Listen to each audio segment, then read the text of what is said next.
Alright, welcome to the first part of the Cephalopeople documentation. This is basically the autopsy report. I hate to say it that way, but that's what it is. Now, on our first stop, we are going to go over basically every single version of the story. It's kind of ridiculous. Alright. Now, the first thing I want to point out is that Cephalopeople was poorly managed in terms of story. Story was done in a bit-by-bit situation where I took scenarios that I wanted to see and then attempted to string them together.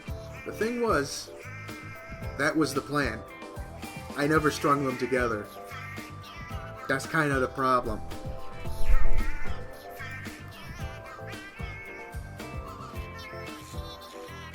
Alright, absolute beginning. Like, back when it was bad. Alright, there was a period of time where I was going through an art phase. I considered becoming an artist. Realized that was a bad idea. Then I considered becoming an adult artist with the naked people. You know how it goes. And I wanted to start big. I wanted to go big, and I was really into Splatoon at the time, and I saw a lot of people were, but in the take off your pants way. So naturally, I was thinking that I could do a comic. Now, that would have been an equally dumb train wreck, but regardless. It consists of a dude. He wakes up.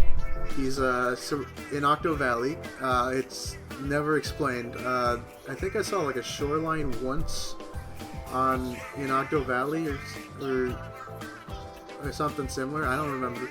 But that made me just make him like wash up on the shore basically. And he's surrounded by Octoings. Their first instinct is to shoot because weird thing is scary. This does not work because all it does is slow him down because it's just a thick ink to him. It's not, like a form of, like a hazardous thing. So, they hold him captive after slowing him down enough where he can't move from ink saturation. And they just experiment on him until they create what they think is the superior Octoling hybrid. Just a weird mess. Meanwhile, a scientist that went by the name Octavia, because back then I believed that every single Octoling that was part of the Octarian army needed an O name. Yes, really. Takes pity in the dude, and they basically build like a nice little relationship. They talk about like their struggles and the inequalities in the world or whatever. I don't know exactly what, and they just kind of become friends. I'm sure that what I was intending is that there was some sort of actual relationship. Like this would be the like the main lady, but that didn't go anywhere. So because this is poorly written. It literally says here, insert relationship progression. Like, I'm not kidding. So eventually, after putting him through rigorous tests and just overall making sure he's the ultimate hybrid, they try to make more. In multiple ways. One of them I won't talk about because it's an important thing later. But, the one that makes this an inappropriate comic is the manual way, the making babies one. So eventually they find out that they can't do that because this guy was basically a human. Because let's be honest here, this was probably a self-insert. There's no way it wasn't. Like seriously.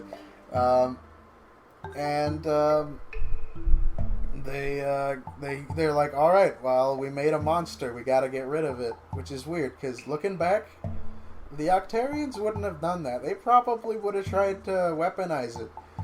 But yeah, in this time, that's not the case. This is like right after Splatoon 1. This is before Splatoon 2 even existed, like even in real life. So, eventually, once the Octavia is she sees what's going on and how they're gonna kill him. So so her logic gets overpowered by emotions, and they both escape to what is referred to here as the Octo Ghetto. Now, the Octo Ghetto, quote unquote, it's literally just a shady part. Like, it was going to be an in-between, because Octo Valley always seemed suspended in the air, and you never knew what was on the ground. So I was going to make it so then, like, on the ground, there was, bits and pieces of abandoned human civilization that had been overrun by plants and other things in addition to the Octarians. And they both struggle. They're barely scraping by, and honestly, now I think about it, my vision of like the Octo Ghetto, quote unquote, is very similar to what I've seen of the hub world for Splatoon 3. It's weird. But yeah, eventually, the guy gets sick of the lifestyle, and this lady is basically taking him in and become like a parent figure, which is where you can obviously tell that around the escape part is when I started to lean away from the naked stuff, and where it became more of a wholesome relationship, where instead of becoming like the main love interest, she was more like a mom, like a mom that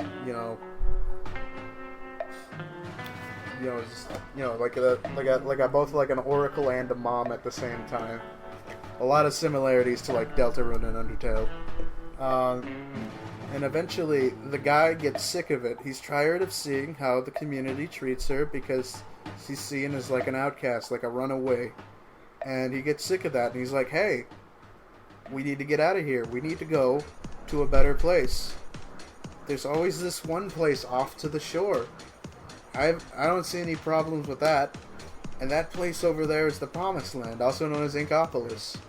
This is at this point I was writing it, and Splatoon 2 had come out, but not the Octo expansion.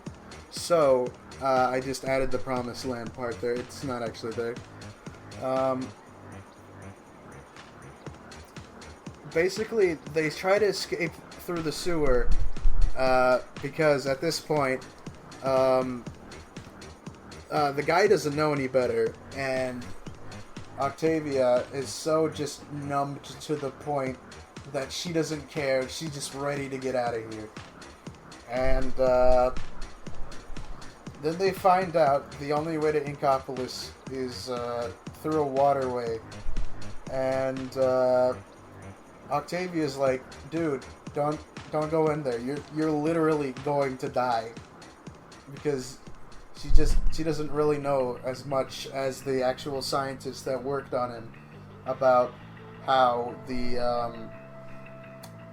he's actually built. So she just goes on the logic that he will just like vaporize if he touches the water, and also that even if he did make it, that he would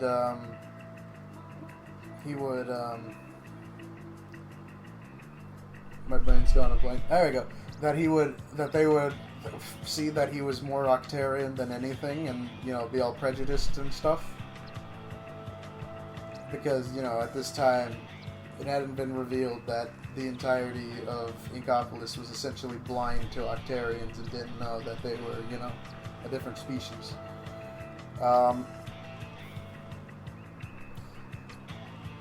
So naturally, being a headstrong character, the protagonist goes through anyway and slogs into the water. So while he's having immense pain because the octoling part is in him, he still makes it over to water. And that's when he passes out, when his body can't take any more pain. When he wakes up, he sees an inkling girl just staring at him really awkwardly. But he's too weak to do anything and passes out again. This is where a cliffhanger would happen, and then we'd go to like chapter 2, basically. Now in chapter 2, you'd awake to see that you're in an apartment, and that somehow you didn't die, like you're not really hurt at all, which weirds you out because you you were taught that water was bad. Because now that I think about it, I guess he didn't have. He's technically human, but that doesn't mean he has the memories or anything. But yeah, when he wakes up, he's in an apartment room, and it basically starts off with a gag where his feet are just hanging off the bed because he's a human, so he's bigger and long and taller. So and he looks around and he realizes he cannot move. In addition to being super duper weak, he was restrained to the bed. This is where the game part starts to take over because we have details describing the situation. When he's there, he looks around. It's like an average, like a teen's like an average like early 2000s teen bedroom. There's like magazines. There's ink tanks on the floor. Normal stuff. There is there's a notice board that's covered in doodles that detail what a 3-year-old's idea of what people are made out of, because the person who owns this apartment, she doesn't know what the heck the guy is. And then next to it there's a list of animals that are known to Inkopolis and just the general science community of Splatoon, and they're just all crossed out because they're going through the list trying to figure out what the heck this guy is. But next to that is normal stuff, like there was going to be a gag of a bucket list that was literally just filled with like the name of sloshers that they had yet to buy, and there are posters of Squid Sisters, Chirpy Chips, and Squid Squad, and all those other ones, just all over the wall, just like one of those like MTV fans from like the early 2000s. It even says right here, overall the room looks like the messy room of an angsty teenager.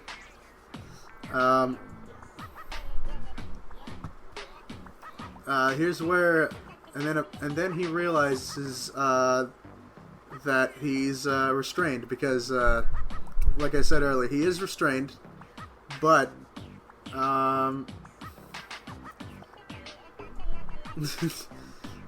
so then he starts struggling because he's trying to get the heck out. He doesn't know where he is. He's trying to get out, and then he has to stop because suddenly he hears the door unlock, and just an inkling comes in. She's back from her game of turf, and she's got her slosher on her, her sloshing machine rather, and she tosses it in the corner with all the cans of the empty canisters of ink and plops down on the bed next to the dude.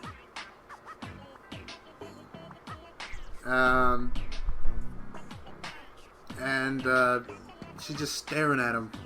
just silently, just like maybe a couple grunts every once in a while of like confusion, but overall just really confused, just like, huh, what is this? Because she tried to clear her head over a turf war so then she could think about it properly, and she comes back and she's still like, what the heck is this? So naturally, given the fact that she has no tools or anything, she naturally does what any guy who's confused does. She starts poking him.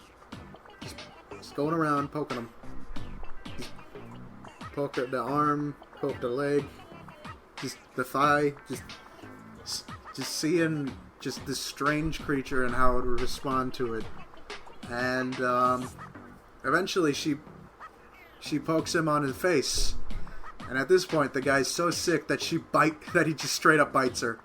He's like, argh! Just a bite. And then naturally she's just like, whoa! And backs up.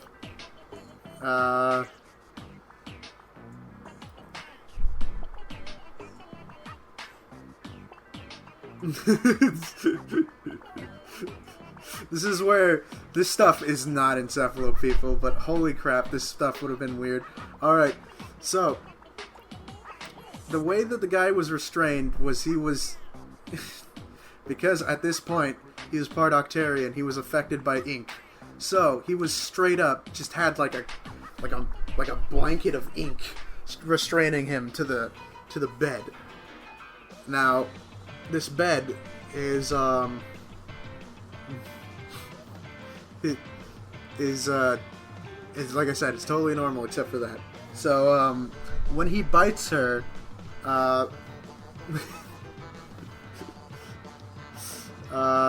she freaks out, and he bites her bad enough that she has to get a bandage from the bathroom.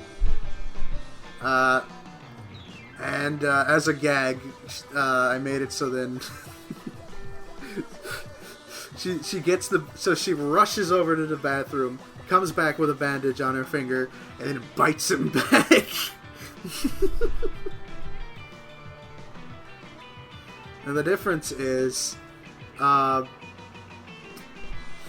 dude for some reason actually has a reaction to this. It results in his body somewhat changing, like, and as a result, he becomes like an Inkling hybrid. Like, apparently this guy can just kind of swap between Inkling and Octoling hybrids if he just kind of gets bitten or gets in contact with the ink inside of his body as opposed to on his body. I don't actually know how these rules would have worked because I scrapped this thing early on, but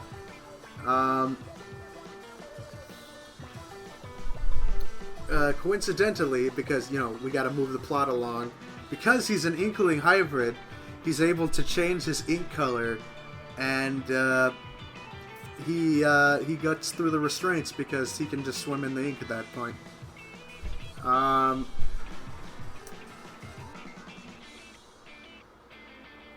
Oh yeah, that's right. The girl's name is Wu. And that was a play on words because Woomy, as in it was literally just going to be the character design of my Splatoon character, so me, but with Wu, because Woomy. So yeah. So that's like at least one character insert, if not two. And so yeah, so after that, it just says insert how they become allies and how Wu becomes Agent 3 here. But that makes no sense because this was supposed to be in between. I guess this was before in between.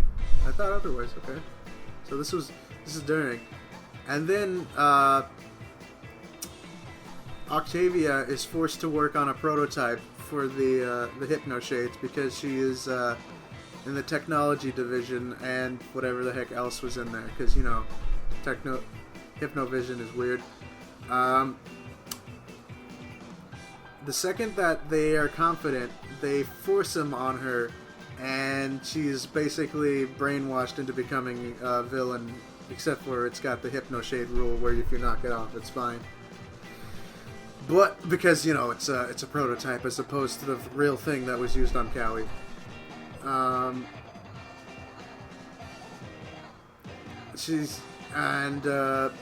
In this case, she's forced with a bunch of other Octarian rebels to become a servant of the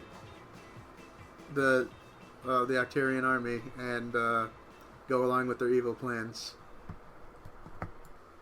Wait, what? That's where it ends? Oh, okay.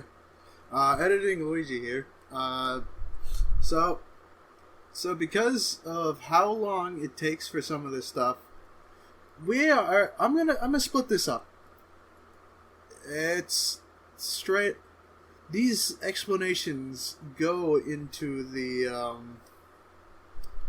like around 30 minutes or more, and that's with editing. So this is going to be the end of story 1. If you want to see story 2, alright, that's right. Story 2 and 3 are very similarly connected, so they're gonna be in the same video. But